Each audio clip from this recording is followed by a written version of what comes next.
Bismillahirrahmanirrahim. Inilah syair Habar di dalam kubur, sakit di dalam rumah. Al-Kisah mula disebutkan, suatu pasal kita nyatakan. Sekadar ingin maka disairkan, mendapat pahala sunat semua yang mendengarkan. Hendaklah ingat wahai ehwani, jangan dak lupa di dunia ini. Suka bermain ke sana sini, hidupnya kita nanti akanlah mati.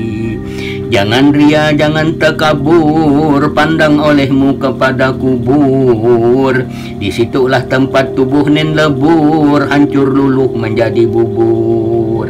Sementara badan sehat sentosa, kerjakan ibadah senantiasa. Jikalau sudah letih dan lesah, berbagai-bagai sakit dirasa.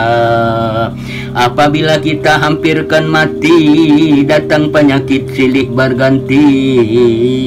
Sahabat yang pandai datang mengobati, usahakan baik tambah menyakiti. Lemahlah badan tiada berdaya, hilanglah akal daya upaya. Sudah ditakdirkan Tuhan yang kaya, anak dan istri tinggallah dia. Badan seperti batang terguling, ke kanan ke kiri sudah tak dapat berpaling. Semua saudara duduk keliling, ada yang menangis sambil pegang gaguling.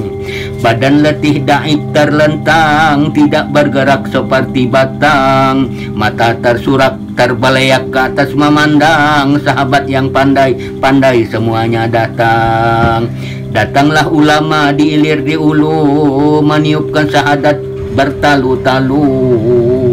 Yang sakit hendak menurut sukar terlalu, bibirnya berat lidahnya kalu. Banyaklah sesal kembali tak boleh, muka pun sudah tak dapat menoleh. Sakit rasanya bagai disembelih, hanya air matanya cucur meleleh. Tatkala nyawanya hendak dicabut, baru di situ sesal disebut. Panas dan radang mata bakabut, naik turun napas barobut. Datanglah haji, pakir dan kari, dibacakan yasin di kanan di kiri. Yang sakit sudah tak sadar diri, napasnya singkat, mata berdiri. Malaikat maut sangatlah murka, nyawa dicabut dengan seketika. Tanpa hormat lagi, karena melihat keadaan manusia itu melajari macam itu, pencabutnya supaya jangan dilajari macam itu kira. Malaikat maut sangatlah murka, dicabutnya nyawa dengan seketika. Tinggal sekalian adik dan kakak, anak dan istri tangis semua. Tatkala nyawanya sudah melayang, gaiblah darahnya tidak terbayang. Tubuhnya tidak lagi bergoyang, menangis semuanya yang kasih sayang. Masgulnya hati pilu menjeram, anak dan istri sekaliannya muram. Riuh dan rendah tangis menderam, barang yang sempit menjadi haram. Dapat diketahui menangis pun berlebih itu haram, dilarang di situ. Kebanyakan orang masa begitu, lupa haramnya ketika itu.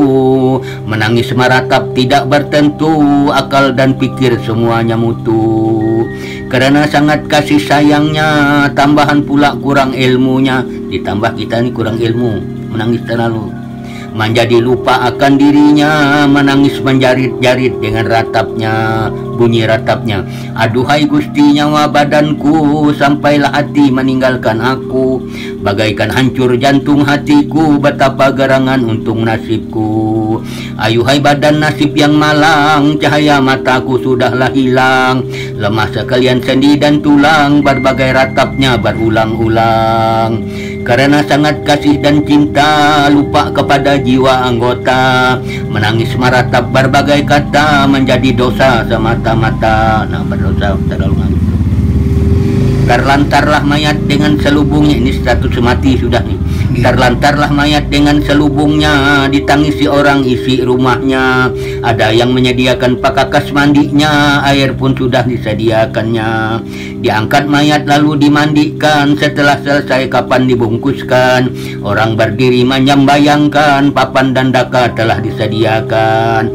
Diangkat mayat dengan segeranya, dimasukkan ke dalam ambulannya. Dibawa supir serta keluarganya, dibawa menuju ke kuburannya.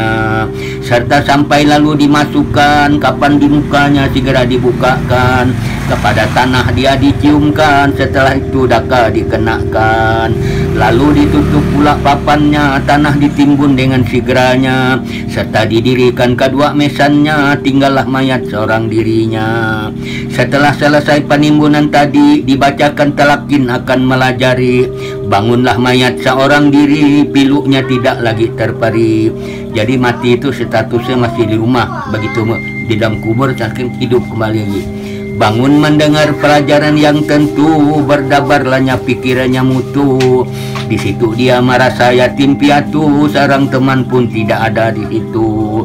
Nungkar dan nangkir datanglah segera, memegang cokmar hebat gembira, memberi dahsyat tidak terkira, takut dan ngeri hilang bicara. Datang bertanya hanya sebentar, suara sebagai bunyi halalintar, sekalian bumi bagai bagentar, tulang dan sendi semua gemetar. Katanya, wahai si Fulan, siapa Tuhanmu dan siapa pula akan nabimu, apa agama dan apa imammu, siapa apa kiblatmu dan siapa saudaramu. Bila menjawab dengan sebetulnya, lepaslah dia daripada siksanya. Datanglah rahmat dari Tuhannya, berkat syafaat Rasul Nabinya. Jawab yang betul, Allah Tuhanku, Nabi Muhammad itulah nabiku, agama Islam itulah agamaku, Baitullah itulah nama kiblatku. Sesungguhnya imamku yaitu Al-Qur'ani, sekalian muslimin yaitu ihwani. Demikianlah jawabnya kita pelajari, banyak-banyak berzikir memuji Allah Subhani. Apabila kita jawabnya salah sedikit, di palunya badan terlalu sakit, tidak sempat berhindar ataupun bangkit, cokmarnya besar seperti bukit.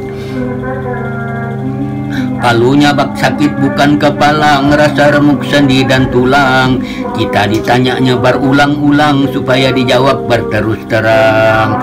Di dalam kubur rasanya ngeri, seperti duduk di atas duri, merasai ajab tidak terperi, dirantai disiksa setiap hari.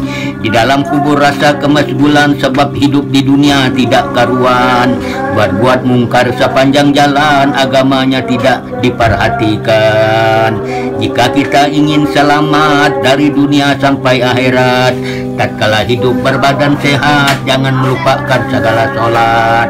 Apabila sholat kita kerjakan, rahmat dan nikmat Allah berikan. Apabila sholat kita lupakan, ajab neraka sangat kita rasakan.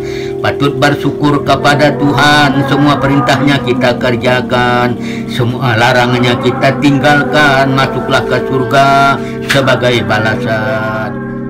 Awal kisah mendapatkan syair kubur ini tahun 1950.